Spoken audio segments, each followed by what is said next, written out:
It is on TV tonight, HBO and Real Sports. They have a special on Deshaun Watson. It's probably going to be a little uncomfortable to watch. Let's talk about it here with Mary Kay Cabot. She covers the Cleveland Browns for Cleveland.com and the Plain Dealer in that city. Mary Kay, thanks for the time today. We appreciate it. Their win total out here is 9.5 on the season, so we want to try to get ahead of this maybe tonight.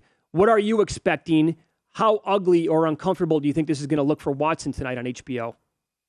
Well, I'll tell you what, from what I can tell so far, the two women that are going to be speaking are two plaintiffs that have already been public about their allegations. So I really don't think that there's going to be any really new incriminating information against Deshaun. I think that it's going to be things that we already know. They just will be in the spoken word probably for the first time instead of seeing it in print. So not like a bombshell that we're going to have tonight drop and we're going to be like, oh my goodness, this guy's going to be done for the year. No, I don't anticipate that. If there is something like that, then it would be a shocker. That's not my understanding what's about to happen. I think it will be more of what we already know. And we also know that Deshaun has denied all of that. So, he's not going to be appearing on this. He had an opportunity to, but he declined because he's in the midst of a pending NFL investigation. But I think these are going to be things that Ashley Solis has already said, to Sports Illustrated and things that these two accusers have already talked about. There was a report the Miami Dolphins felt if they traded for him, it was going to be a 6-game suspension. What do you think the suspension will be, and when will it be announced?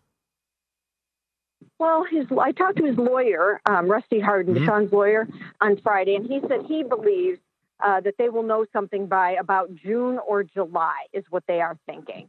Then I heard him on a podcast later yesterday, and he amended that a little bit and was like, well, maybe August, but he believes that sometime before the season, they will know what the initial ruling is, and then Deshaun will appeal. I'm sure Deshaun will appeal it, whatever it is. And then, then they'll go from there. Then it ends up in the hands of Roger Goodell. Initially, it's former U.S. District Judge Sue L. Robinson that will determine the punishment. And then upon appeal, then Roger can do whatever he wants with it. Okay. So as of this morning, your best guess to what the NFL would do, are you thinking maybe a 4-game suspension, 6 games? Is there something that would shock you if the NFL announced it with the suspension to Watson?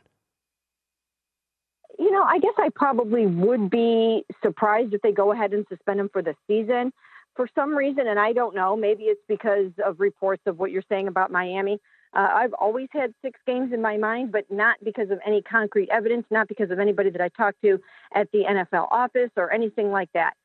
It's just sort of a feeling that I've had. I mean, in the policy, it states that matters of sexual violence, you start with a baseline of 6 games and you go from there. But that was all before the investigation occurred, and they're still in the midst of it. So they're still talking to Deshaun. They'll talk to him more. They will talk to more accusers. And I don't think anybody really knows yet. I mean, you can see speculation and hear speculation, but I don't think anybody really knows what's going to happen yet. Let's follow the money here on VSiN, the Sports Betting Network. Mary Kay Cabot, our guest, covers the Browns for Cleveland.com and the Plain Dealer. So I'll try to ask this 2 different ways with basically the same question, though. The chances that you would put on Watson getting 0 games as a suspension, and what would surprise you more, if he would get 0 games or if he got the full season? I would be more surprised if he got 0 games. Okay. I don't think the NFL can afford not to suspend him at all. And now the thing is, if Sue L. Robinson finds him innocent of these allegations, then she doesn't have to suspend him. And if she doesn't, then Roger Goodell can't go ahead and add in a suspension. He can only amend a suspension or a fine. He can't add one if there isn't one. So, but that would surprise me if they don't hand down some kind of a ban for whatever, 4 games, 6 games, 8 games, whatever it is. That would surprise me more than a full season. There was an NFL source who thinks what happened with Major League Baseball and Bauer was important and could be tied into this. Do you feel that way? And did Rusty Hard and his lawyer feel that way? No, Rusty doesn't feel that way. I asked him about that, and he doesn't think that Trevor Bauer's situation, it's a different sport. It was a different set of circumstances. He doesn't envision that significantly impacting what will happen with Deshaun. I think, he just thinks that one doesn't really have a bearing on the other because they're two such separate circumstances.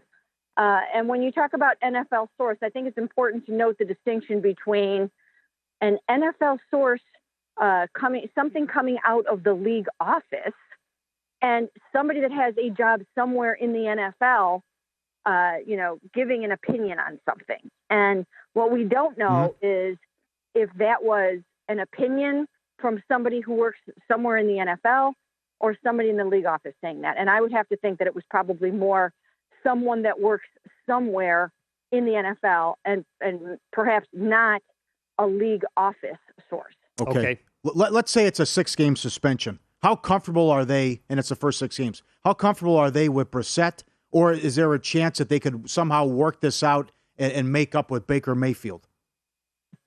I don't see Baker Mayfield playing football for the Browns. I really don't see that. So Jacoby Brissett is going to be the starting quarterback of the Cleveland Browns if Deshaun is suspended for those first 4 or 6 games or whatever the case may be.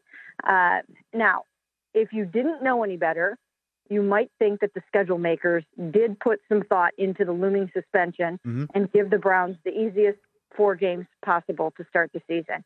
But of course, the NFL has said that's not the case. That had nothing to do with it. They do, however, have just an incredibly easy first 4 games, easier than anybody else in the NFL. So I do think that with the supporting cast, with the excellent defense, with the running game, the O-line, I think that, and the receivers, I think that they could be successful and keep themselves in the playoff hunt in those first 6 games. Okay. So what does happen with Baker then? Any idea? Is he out of football for the year? Is he on a bench somewhere? Is Seattle going to happen? If you had to bet on that today, what would you do?